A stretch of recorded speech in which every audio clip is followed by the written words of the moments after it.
Still some way to go, but watch the behaviour of the car and notice particularly over the bumps, the Williams was looking very good this morning. Another car that normally looks pretty good over the bumps is the Ferrari, Gerhard Berger. Now he's won the Grand Prix here at Adelaide on 2 occasions. He's the only driver to have raced on every occasion. This is the 11th time in Adelaide. So he knows this place as well, if not better than absolutely anybody.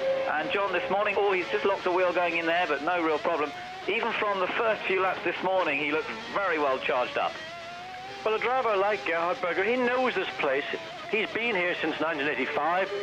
He gets into his Ferrari, it's like an old shoe, pulls it on, does a lap. Yeah, nothing's changed, the circuit's much the same, and gets on with the program. He just went out, did his laps very early on, got a time in. He was way quicker than anybody else. But of course, more crucially, by the end of that session, Damon Hill had improved considerably, but more to the point, his teammate John Alesi also got ahead of Gerhard Berger.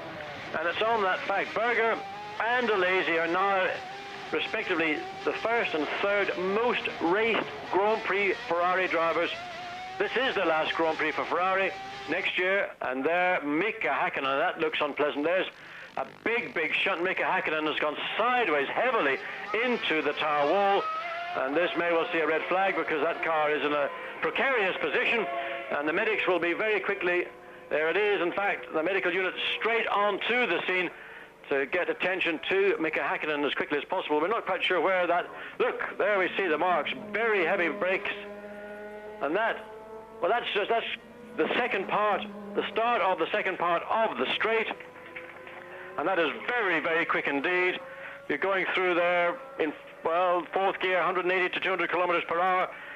We don't know whether Mika rode the curb or whether he had a problem, but something, I suspect he got over the curb. You can see that the marks only begin halfway between the curbing and that tyre barrier, so the car would have scrubbed off very little speed because it's hopped and skipped and gone sideways heavily into that tyre wall. So the session stopped. The medical crew are there, and the situation will remain as long as it takes to give Mika Häkkinen all the care and attention that it is necessary to get him out of that car and get him to the medical centre here in the Adelaide circuit. That's there's Mika. Oh, look at that. Well, we don't know why the car came so quickly into sight.